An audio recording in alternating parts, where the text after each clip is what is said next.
శ్రీమాత్రే నమ. జయ గురు దత్తాత్రేయ నమ. ఈ వీడియోలో మనం మకర రాశి వారికి రాబోయే 2024 సంవత్సరం ఏ విధంగా ఉండబోతుంది అన్న విషయాన్ని మనం ఈ వీడియోలో చెప్పడం జరుగుతుంది. అయితే ముఖ్యంగా 2024లో ఈ మకర రాశి వారికి మేజర్గా ఏ సంఘటనలు జరుగుతాయి, దాని కొరకు ముందుగానే ప్లాన్ చేసుకుంటే బాగుంటుందనే ఉద్దేశంతో ఈ వీడియో ముందుగానే మనం చేయడం జరుగుతుంది. సంవత్సర ఫలితాలు పరిశీలించేటప్పుడు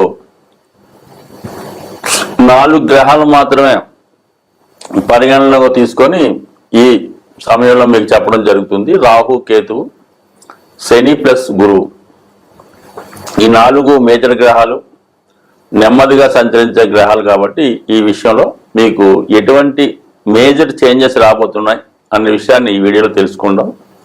తర్వాత వచ్చే వీడియోలో మిగతా విషయాలు పరిశీలించుకోవచ్చు.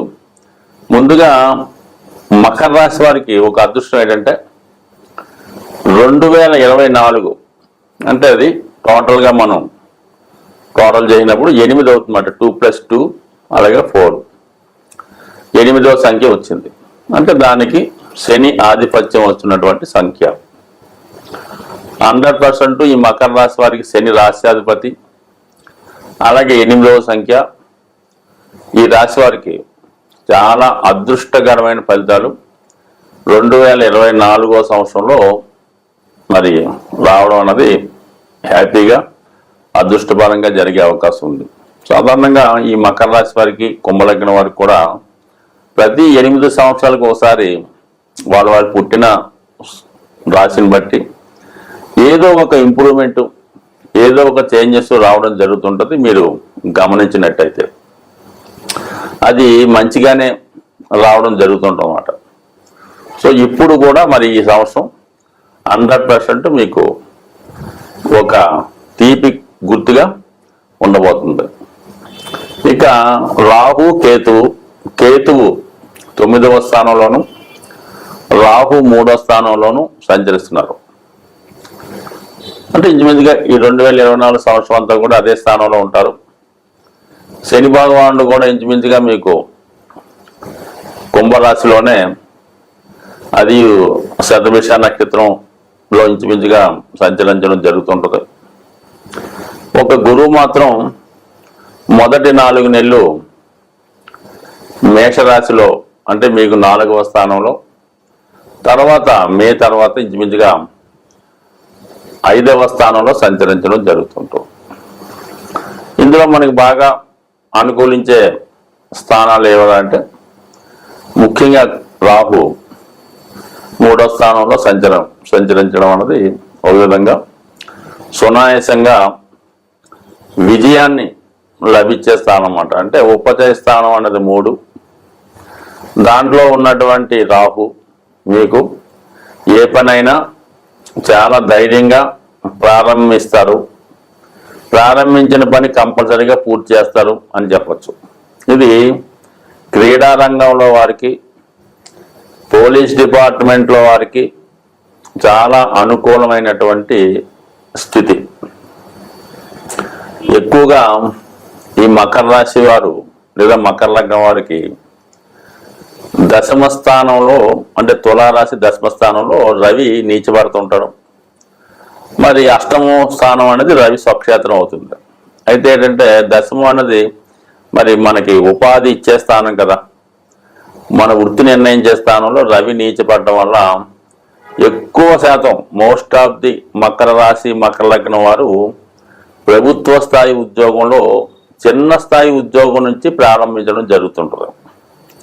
సాధారణంగా క్లాస్ 4 అలాగా గ్రూప్ అలాగా మొత్తం మీద చిన్న స్థాయి ఉద్యోగంలో చేరి ఉన్నత స్థాయికి వెళ్ళడం జరుగుతుంది. ఒకేసారి ఉన్నత స్థాయి అంటే పెద్ద స్థాయి జాబ్లోకి ఎటైతే ముందుగా వెళ్ళలేకపోతుంటారు. అంటే ఇంకా మిగతా గ్రహాలు సరి చేస్తే ఓకే, ఎక్కువ శాతం అన్నది ఈ సబార్డినేట్ పోస్టులో చిన్న స్థాయిలో చేరి అక్కడ నుంచి అంచెలంచెలుగా వెతికి ఉన్న స్థాయికి చేరుకుంటారు.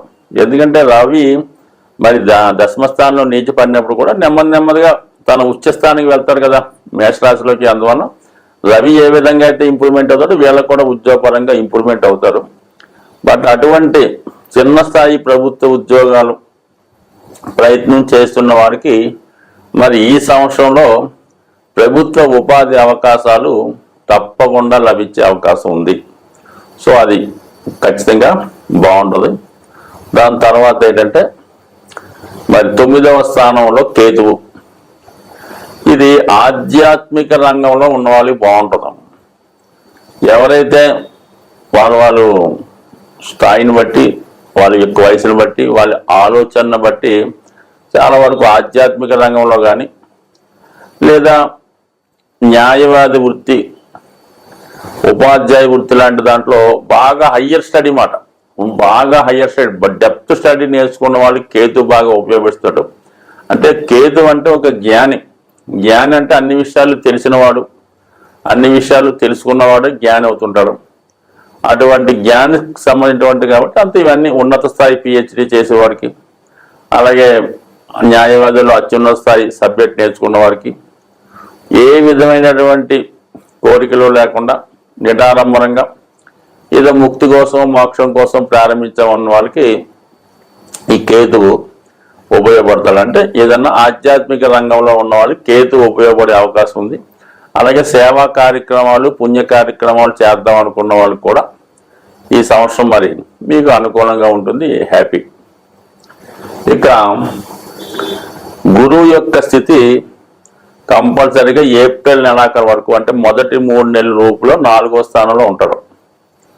4, 8, 12 యాక్టివేట్ చేయవద్దు. అంటే ఇది మోక్ష త్రికోణం.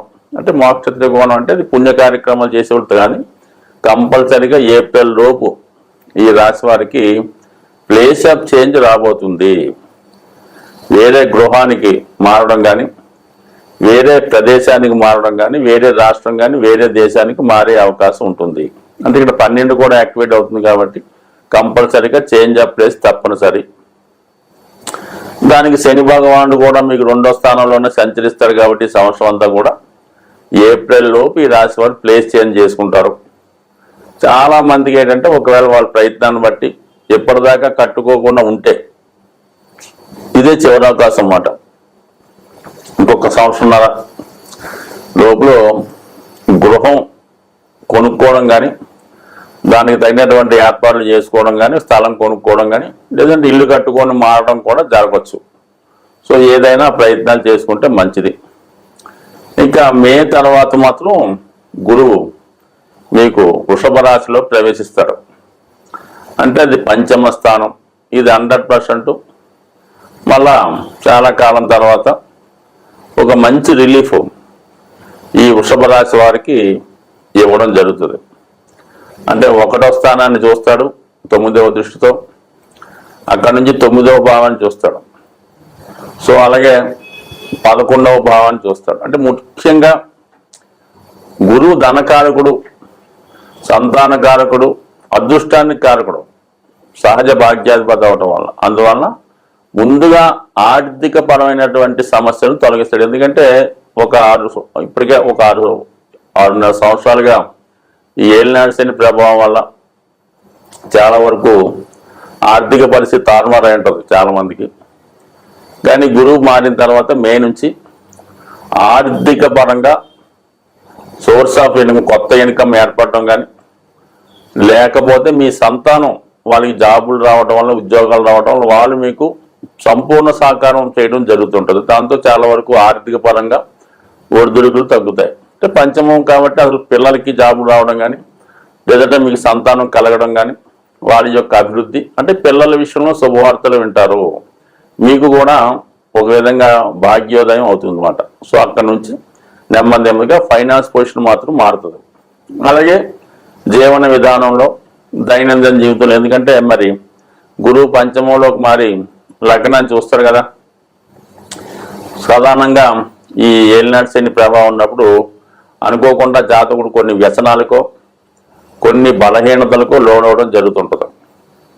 మరి ఈ సమయంలో వాటి నుంచి బయటపడడం జరుగుతుంది అన్నమాట.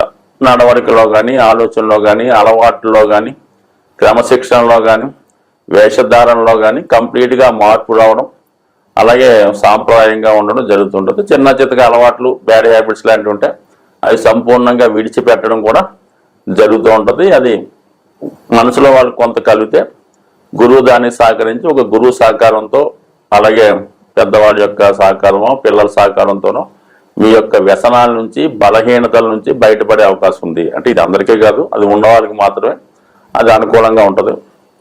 ముఖ్యంగా 9వ స్థానం వీక్షిస్తుంటారు కదా, అది కన్యారాశి కాబట్టి రుణాల నుంచి కూడా 99% విముక్తి కలుగుతుంటుంది అన్నమాట.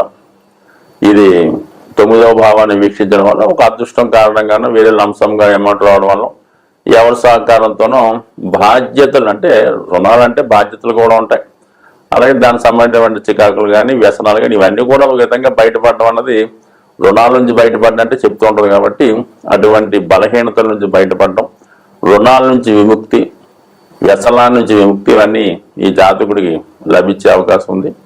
మరీ ముఖ్యంగా 11వ స్థానం కాబట్టి దూరమైనటువంటి వాళ్ళు, అంటే గతంలో మీకు అత్యంత ఆత్మీయులుగా ఉన్నటువంటి మిత్రులు కానీ, మీ అన్నదమ్ములు కానీ, లేదంటే వైవాహిక జీవితంలో మీ భార్యాభర్తల మధ్య ఎడబాటు ఉన్న ఈ సమయంలో ఒక కొలిక్కి వచ్చి మరి మళ్ళీ తిరిగి కుటుంబ సభ్యులు కానీ, స్నేహితులు కానీ కలుసుకోవడం, పూర్వ విధంగానే వాళ్ళు సహకరించడం, మొత్తం మీద అంటే దూరమైనటువంటి మిత్రులు కానీ, బంధువులు కానీ తిరిగి కలుసుకుంటారు. అలాగే ఒకవేళ ప్రేమ వ్యవహారాల్లో ఉండి ఏదో కారణాల వల్ల ప్రేమికులు విడిపోయి ఉంటే మళ్ళా వారు తిరిగి ఈ సమయంలో మరి కలుసుకోవడం, మళ్ళీ పెళ్లి విషయంలో ఒక అంగీకారానికి రావడం, అంటే మొత్తం మీద ఏంటంటే జాతకం అంతా నెమ్మదిగా ప్రోగ్రెస్ వైపు వెళ్తూ ఉంటుంది అన్నమాట. అంటే ఏలినట్స్ని తగ్గిపోవడం, గురువు సహకరించడం, ఇవన్నీ కూడా నెమ్మదిగా జరిగిపోయి అన్ని పోగొట్టుకుని అని తిరిగి సంపాదించి మళ్ళీ పూర్వ వైభవానికి రావడానికి సహకరిస్తూ ఉంటాడు అన్నమాట గురువు. సో ఏదైనా ఈ రాశి వారు కంపల్సరిగా